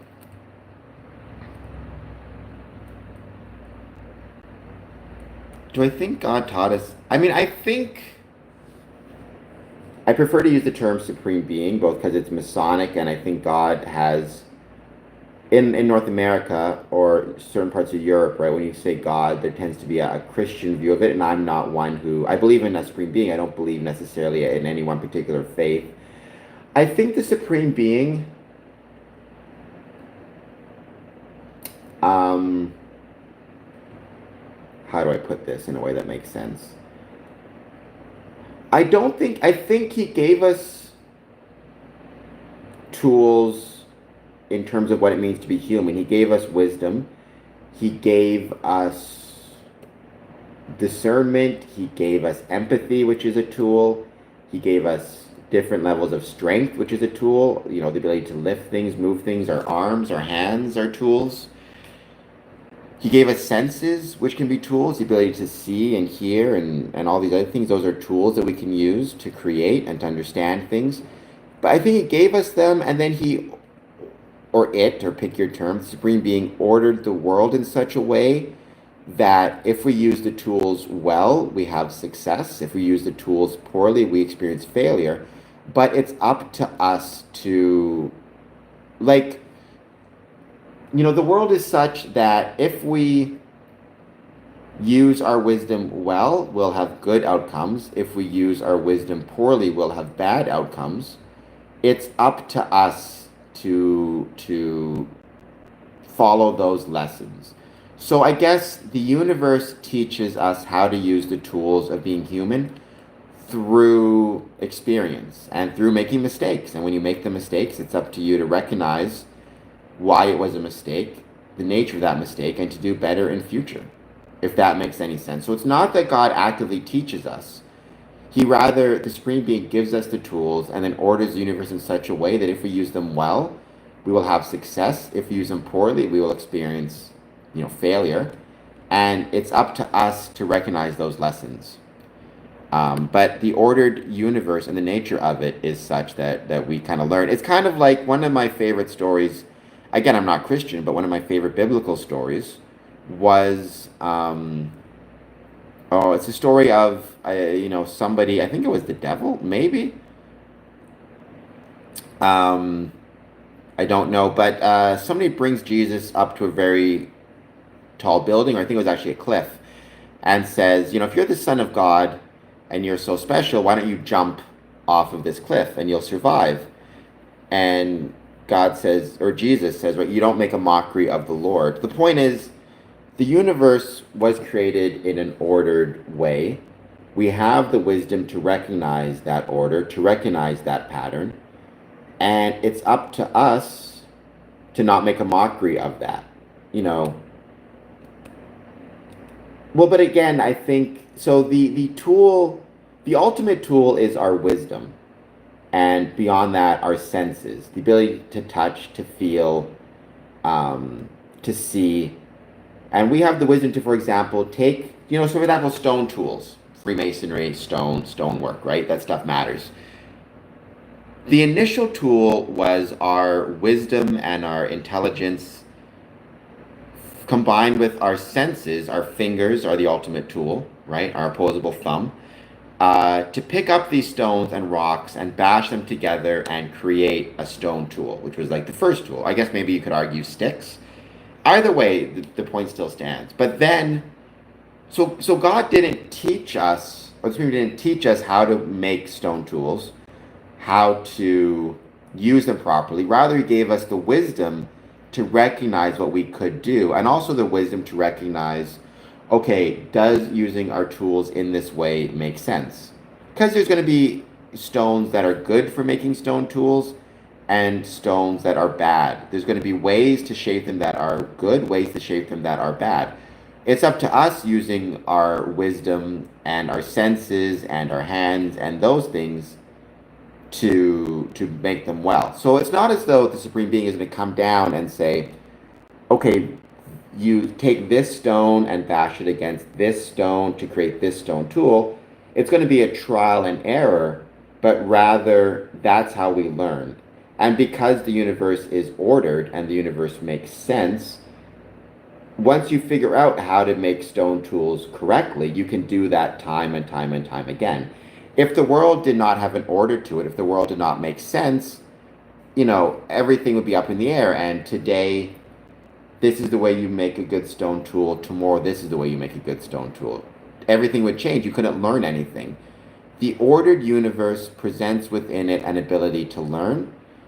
And that ability to learn is how the Supreme Being teaches us, if that makes any sense. But Douglas, I talked about stone tools and tools in general on my Medium account. Douglas, do you follow me on Medium?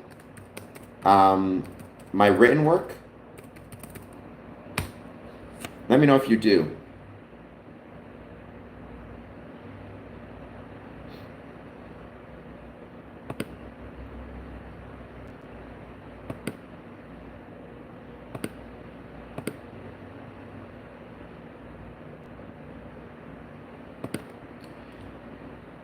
Because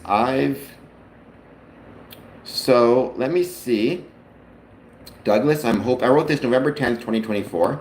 I'm hoping you can follow me here as well. Let me share this link.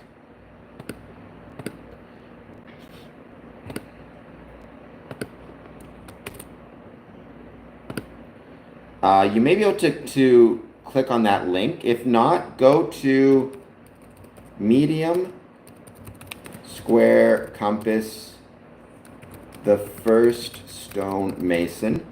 Type those things into Google. You should be able to find us, and then you can hit the like. You can follow me on Medium because my written work, I'm very proud of it as well, and I think that it helps me explore Freemasonry just as much as my videos, not in some ways more so.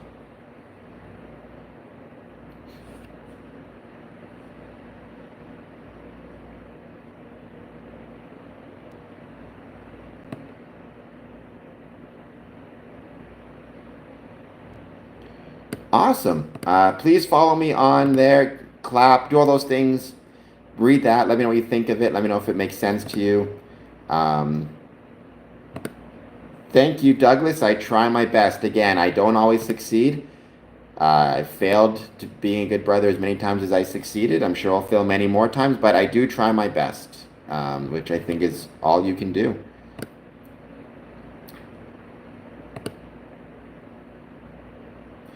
And don't forget, I will be also doing a 24-hour live stream on July 21st. I hope you guys will join me for that. It's going to be a blast. Welcome Underground. It's going to be July 21st, so Monday. Now, I'm going to actually ask my Patreon members, so if you want to become a Patreon supporter and answer the poll question, I'd appreciate it, what time they want me to start versus what time they want me to finish. My assumption, so we're going to see, but I'll be announcing when I'm going to start and finish over the weekend on social media. But it's going to be going for 24 hours, and it's going to be an absolute blast. I'm going to be talking about different subjects throughout the 24 hours, I should say. Every 3 to 4 hours, my plan is to pick a different topic. It's going to be hanging out. I'm going to be having lots of snacks. It's going to be just lots of fun. So I hope that you guys will hang out and join. There'll be no sleep for 24 hours, which is not the first time I've done that, and won't be the last time either, but I'm looking forward to it very much. Underground Thomas, will you be joining me for the 24-hour live stream?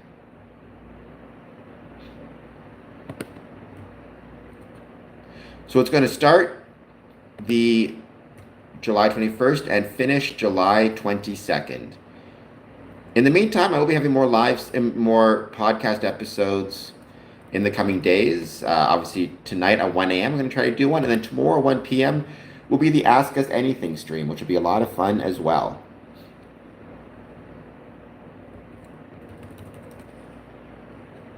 And that one is going to be on my laptop, so that should be a good time.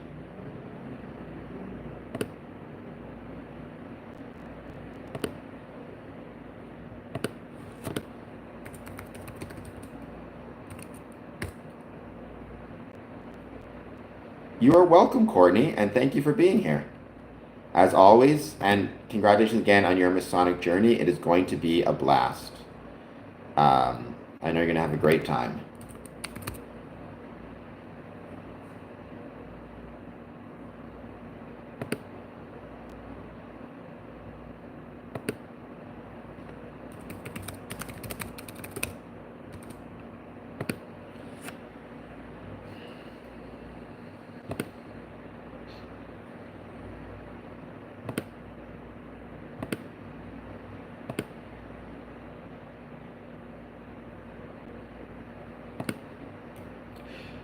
Give it another, let's say,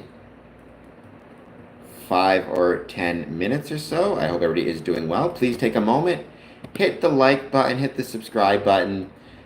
I want to know if you can put in the chat, what topics do you want to see me discuss on the 24-hour live stream? I'm going to be asking my Patreons what time they want me to go on, like from when to when. From, let's say, noon the 21st to noon the 22nd. I'd love to know kind of what you guys want in terms of that.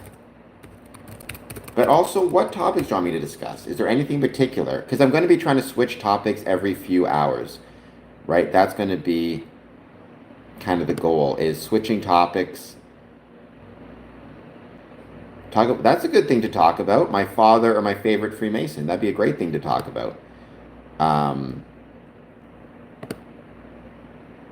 Yeah, that would be wonderful. Or I could talk about why the family connections oftentimes lead to more Freemasonry, but also why it is that we in Freemasonry, like the benefits of having a Masonic father, Freemasonry in families, my memories of Freemasonry as a younger person with my dad as a Freemason.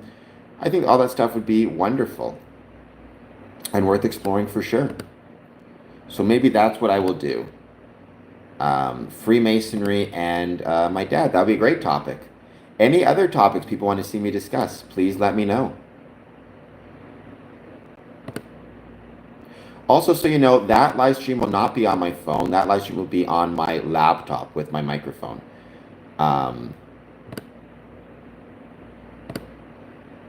4 votes, all four saying yes, so that's awesome.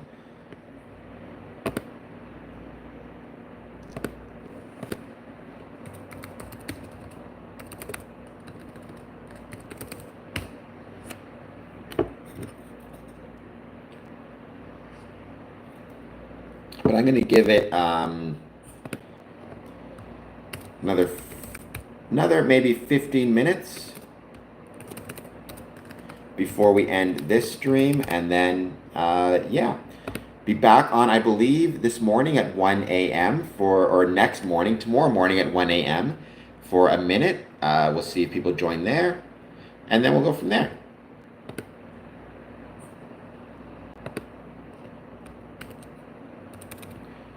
That'd be a great thing to talk about. So we got 2 suggestions so far. My father, talking about my father, talking about the G in the square and compass.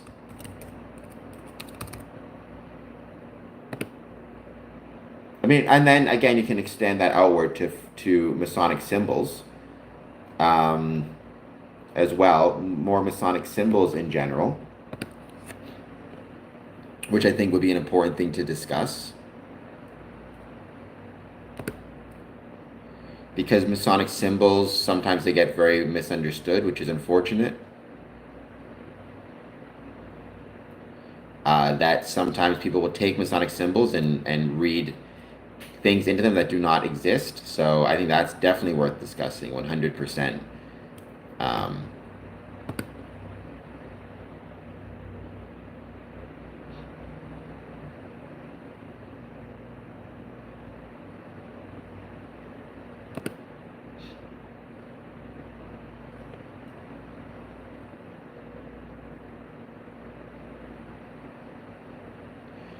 So 2 suggestions, my pops, the G and Square Compass. I'm going to take those more generally. Freemasonry and family, including my experiences with my father, and Masonic symbolism. Well, so Courtney, I'd be hesitant to say better, because I don't think any one Mason is better than another Mason. I think rather, what makes Master Mason the highest degree in Freemasonry? Why is it the highest degree? Right? And what is it with being a Master Mason that grants you access to, for example, being an officer, to more responsibility than otherwise? I think that's worth exploring. For sure. I wouldn't quite say better. Well, so the G has, I mean, really the G has one meaning, which we can talk about tomorrow. I mean, I would say it's geometry, but because with geometry you extend a lot of other ideas into it. Certainly, again, if you view the Supreme Being as I do, as being one that creates an ordered universe, geometry is one of the ways in which that order is expressed. And that order is expressed and understood is through geometry. Through, for example, a squared plus b squared equals c squared. I think that stuff is really, really important and worth exploring more.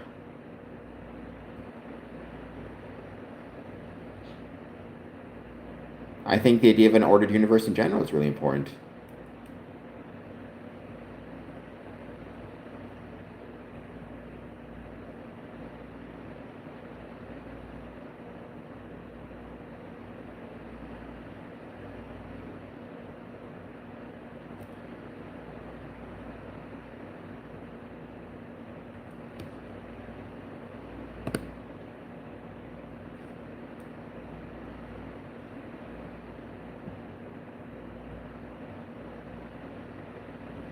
We're going to give it another 10 minutes. We're going to see if anybody else has any suggestions for things to talk about on my next stream. I'll be back 1 a.m.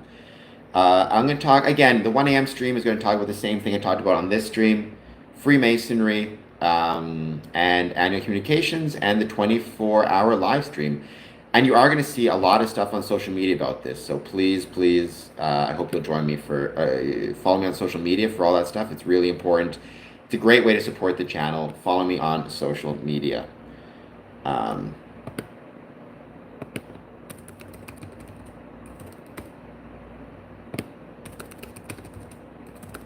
That includes Patreon, that includes Blue Sky, that includes everything.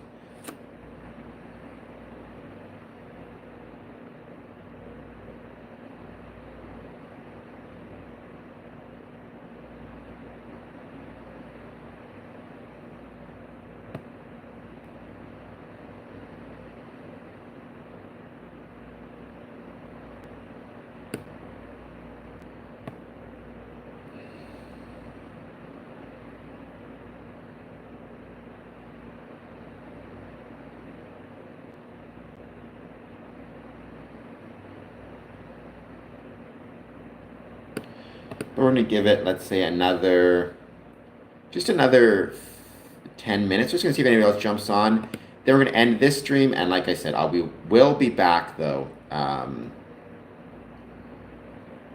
a.m. Integrity is a big part of it. Sure, I think 100% integrity matters a lot.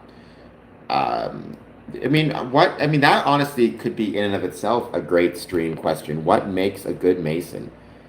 I don't always know if I know the answer, by the way, but that's a really good thing to bring up. I think 100%. What makes a good Mason?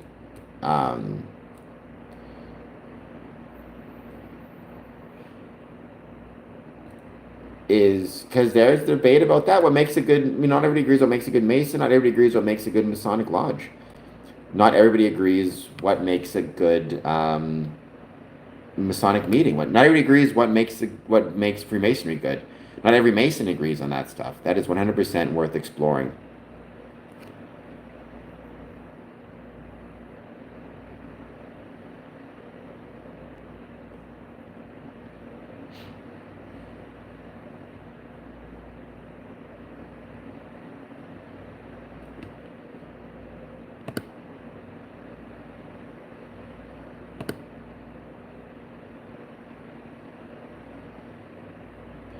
Honestly, what makes a good Freemason? That could probably be a 24 hours. That could be a very long stream. That could be a 48-hour stream. Never mind 24 hours.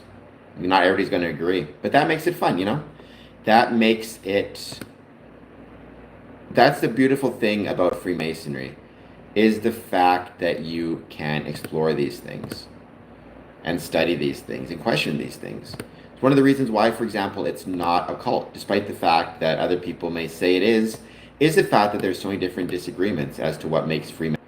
That's one of the things I love about it, is the fact that there are all these differences. I think that is probably its greatest strength.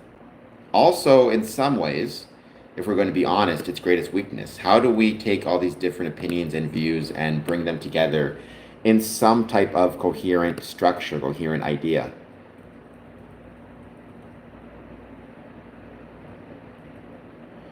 Absolutely. Right? And one of the reasons why it's not is, there's a few, but one of the reasons why it's not is because, again, there's no consistency in viewpoints. There's no requirement for that. There's so many different ideas about what makes Freemasonry, what makes a Mason, right? What makes a good Mason?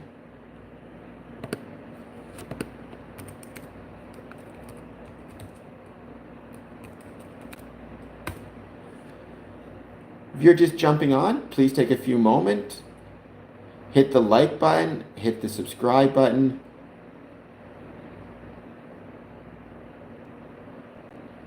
Let me know how you're doing, if there's anything that you want to talk about. We'll give another 5 minutes. We will be back 1 a.m. as well. That's going to be a great stream, so please join us for that. And then getting ready for the 21st and for our 24-hour stream, which is going to be a lot of fun.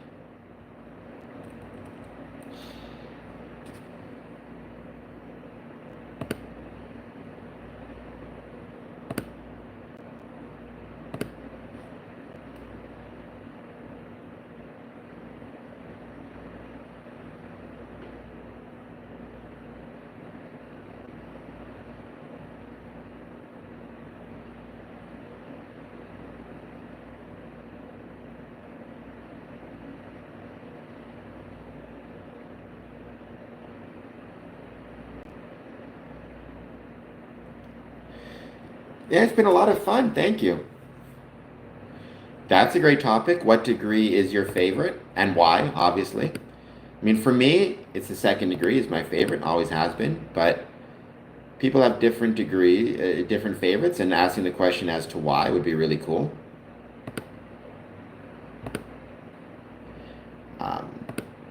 Because yeah, I do think what I'm going to try to do is move, like every 4 hours or so, switch into different topics. So that'd be 6 topics in total. I do have a couple already planned for sure, but what we can do again is we can switch up topics every 4 hours or so. So that could be a good time. The blue house. What's the blue house? Like Blue Lodge, you mean?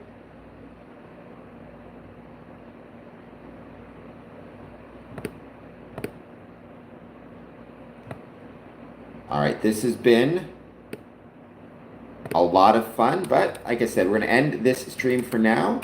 I hope you guys got some good ideas or information or thoughts as it relates to Grand Lodge annual communications. Why, even if you are not an apprentice, or sorry, why, even if you are not a master, but an apprentice, you should still attend or try to attend, the benefits you will get, and the benefits you as a Mason will get for going. All right, thank you guys so much. See y'all at 1 a.m. perhaps. If not, tomorrow, and if not, 24-hour stream coming up. All right, talk to you guys soon. Bye.